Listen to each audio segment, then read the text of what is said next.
Welcome to Learn and Grow Podcast. Okay, be honest with me for a second. What's the last thing you look at before you fall asleep?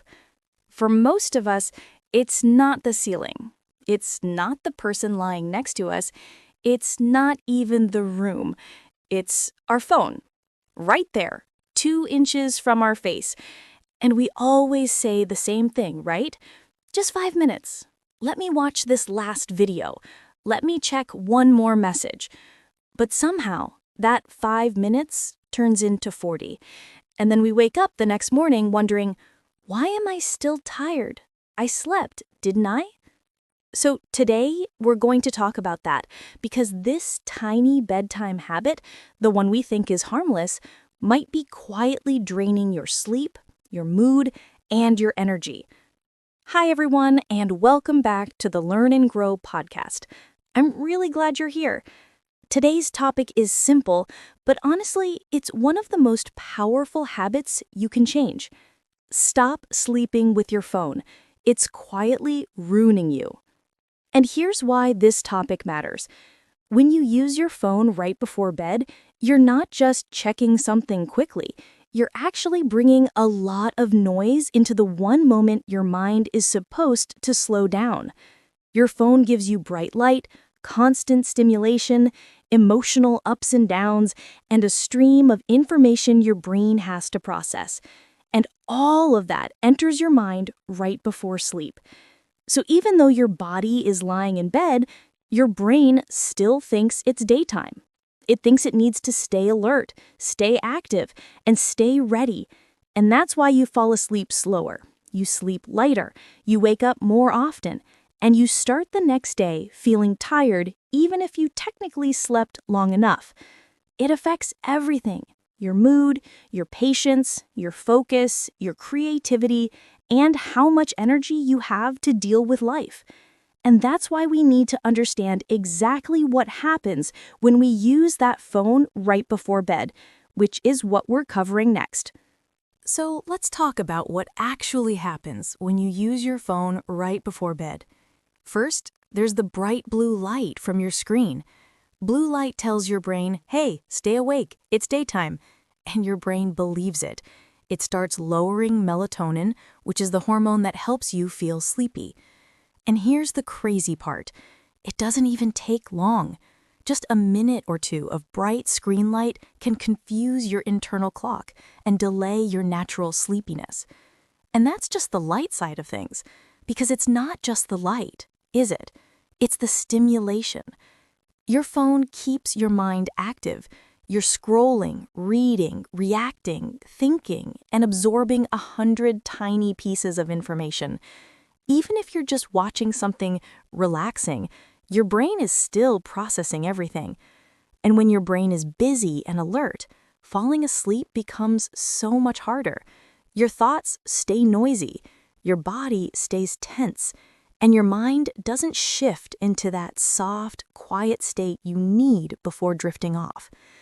Then there's the emotional side.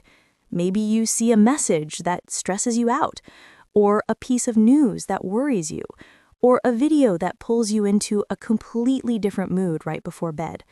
All of this adds up. Your nervous system doesn't get the memo that it's time to wind down, so instead of sliding into rest mode, your brain is still in day mode, trying to solve problems, carry emotions, and stay alert. And that's really the issue. Your mind needs a moment to slow down. But when the last thing you consume before sleeping is coming from a glowing screen, your mind doesn't get that chance. And that's why so many people lie in bed feeling tired, but their brain feels wide awake. Let's look at what the research actually shows, in simple, real-life terms. There was a study where a group of people tried one small change. They stopped using their phones for just 30 minutes before bed. That's it. No complicated rules, no extreme routines. And after 4 weeks, here's what happened. They fell asleep faster, about 12 minutes faster. They slept a little longer, around 18 minutes more. Their sleep quality improved, their mood improved, and their memory and reaction time got better the next day. All of that from just 30 minutes without a phone. And here's something even more surprising. Another study found that every 1 minute of phone use before bed could delay your sleep by 3.5 minutes. So that just 5 minutes of scrolling, your brain might take almost 20 extra minutes to calm down.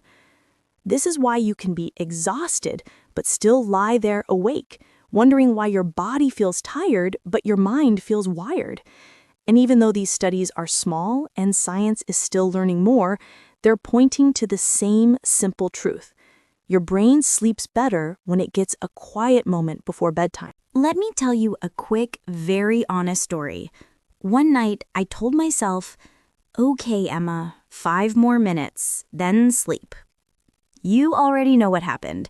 5 minutes turned into 10, 10 turned into 30, and the next thing I knew, I was watching a video about a raccoon opening a refrigerator at midnight when I should have been asleep.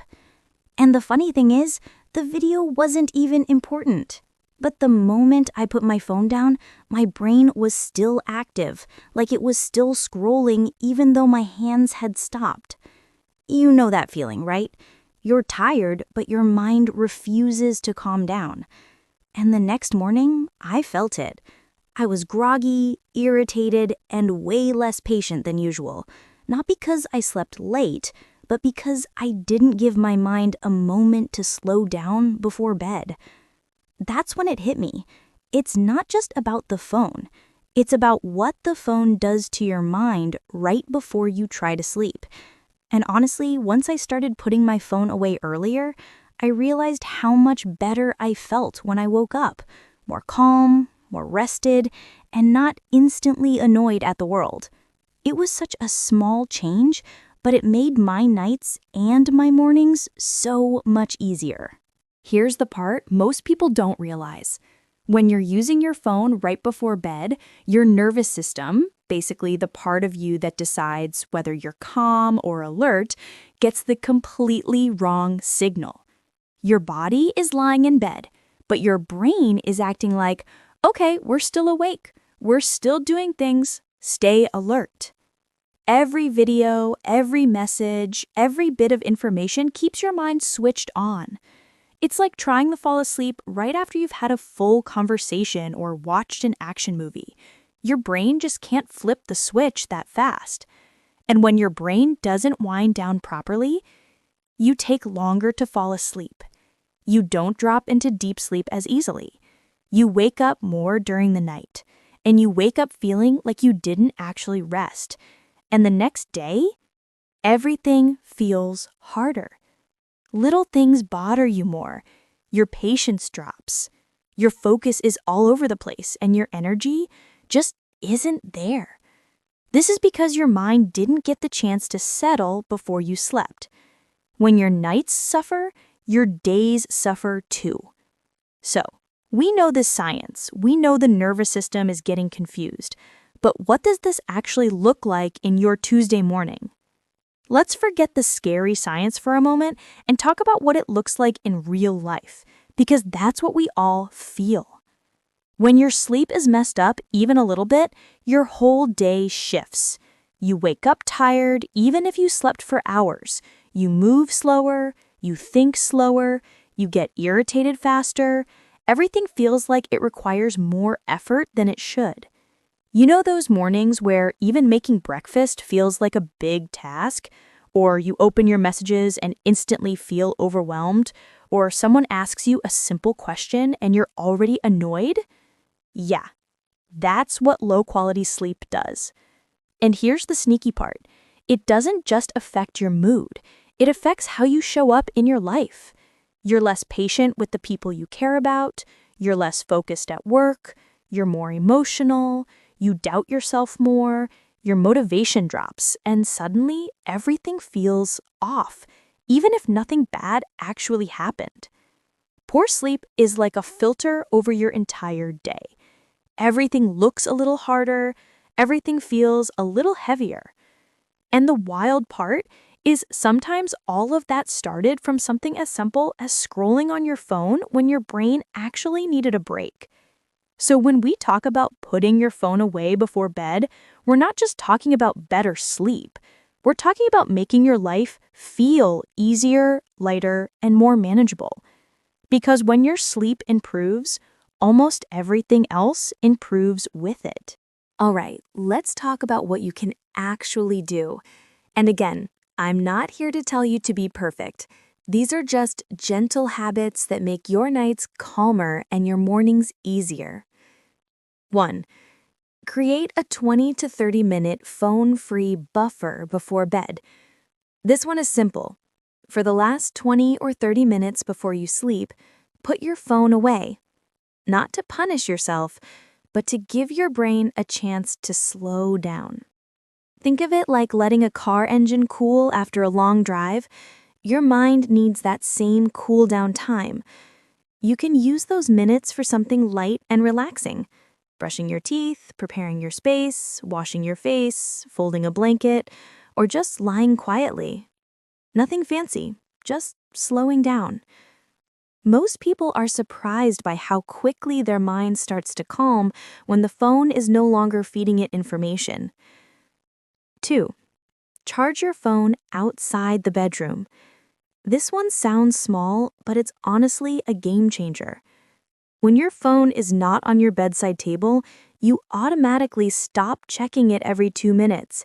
You stop scrolling till midnight, and you stop waking up at 3 a.m. and reaching for it out of habit. It removes the temptation without any effort. Some people put it in the living room, some put it near the door. Anywhere that's not within arm's reach works. You don't need willpower if the phone simply isn't next to you. 3. Use a simple alarm clock. Most of us say, I need my phone because it's my alarm. But here's the truth. Using your phone as an alarm usually means you'll end up scrolling before sleep or scrolling first thing in the morning. A basic alarm clock, the cheap, quiet kind, breaks that cycle. It wakes you up without dragging you into notifications, messages, or social media before you're even fully conscious. It also helps you wake up more gently because there's no instant mental overload waiting on your lock screen. It's such a small upgrade, but it makes your whole morning feel calmer. 4. Give your brain an easy, calming replacement.